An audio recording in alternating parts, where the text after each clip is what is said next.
Cérémonie ça, c'est pour nous honorer professeurs. Bon an, mal an, mauvais temps, bon temps, camper là pour faire job là.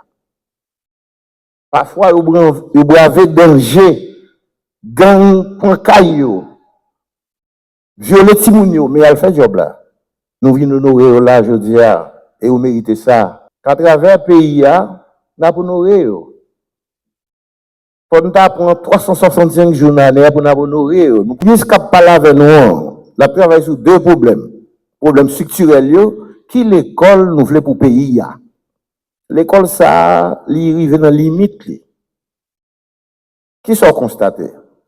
L'école, ça n'a pas créé patriote encore. Chaque crise, tout le monde peut courir qui te pays.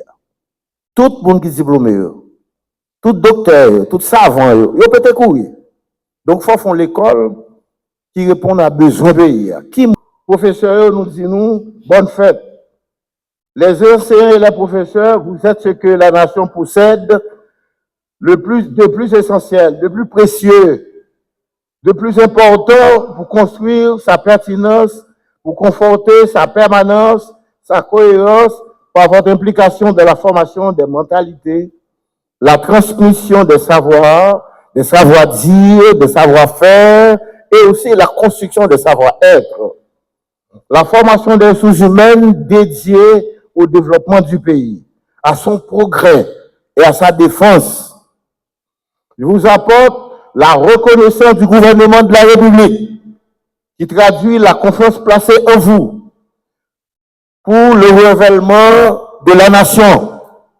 Mesdames, Messieurs, les nominés du jour, vous avez consacré votre vie, vos talents, vos capacités à former, à éduquer et à instruire.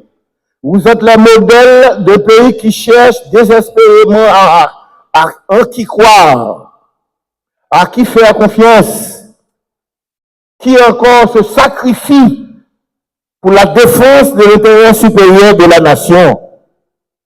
Votre carrière dans le métier a été et est encore tout ce modèle-là. Aussi, vous devez demander à toute l'assistance de se mettre debout pour saluer les valeureux professeurs qui sont dans la salle. Le pays continue à croire en vous. Le ministère de l'Éducation nationale ne cessera jamais de vous accompagner. Chers enseignants, nous ici jeudi pour nous rendre hommage mérité à enseignants qui sont dans la salle. Malheureusement, dans un pays qui a traversé un carrefour difficile, tout secteur de la société a subi conséquences gros crises qui bouleversent notre société. Enseignants, bien sûr, ne sont pas épargnés. Nous tendons et nous comprenons les revendications dans le temps carrefour dangereux ça. Je venais de dire qui est réservé pour nous rendre hommage à tout le monde qui a un rôle pour meubler l'esprit de moun jeune moun qui s'est avenir pays d'Haïti.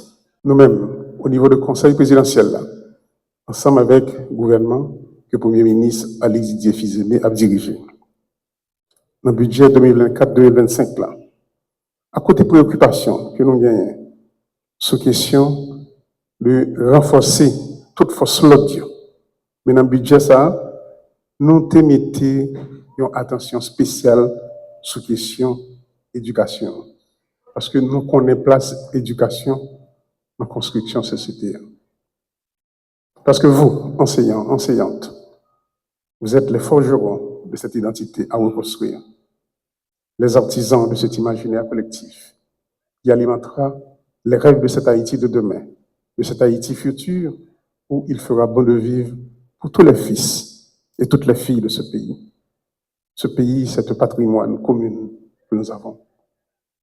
L'hommage qui vous est rendu aujourd'hui, c'est pour signifier l'importance de votre mission et de votre responsabilité qui ne se limite point à aider les apprenants à acquérir des compétences pour résoudre des problèmes, à analyser ou à se concentrer sur des tâches difficiles, ou même à développer une pensée ou une action novatrice.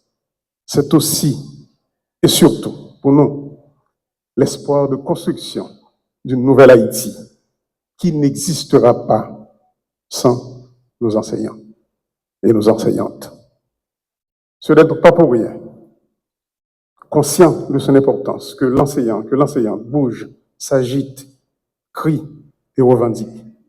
Nul, tant au CTP, au gouvernement de la République, que dans la population en général, n'est insensible à la situation difficile de nos enseignants et de nos enseignantes, toutes catégories confondues, gardiennes et gardiens de notre histoire de peuple, de notre culture, concepteurs et bâtisseurs, en première ligne de notre demain, de notre avenir, ce futur que nous attendons tous.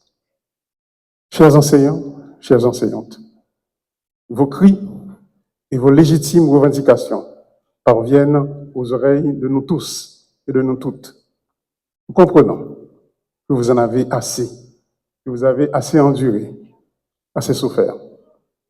Le pays, comme vient de le dire le ministre de l'Éducation, est vôtre. Le CPT et le gouvernement feront mieux pour manifester, ou bien pour vous manifester, leur compréhension de vos déboires et de vos difficultés. Que vous, enseignants, enseignantes, puissiez retrouver vos lieux de travail, vos élèves, exercer votre beau métier. Nous entendons et nous comprenons vos revendications diverses. Lettres de nomination, le ministre vient de le dire, paiement des arriérés de salaire et autres privilèges. Et le gouvernement s'attelle à les résoudre. De même, le Conseil et le gouvernement prennent en compte les justes et légitimes revendications de ces enfants et de leurs parents en colère qui réclament leurs enseignantes, leurs enseignants. Ils ont aussi droit à une éducation de qualité amenée par les qualifiés et compétents que vous êtes.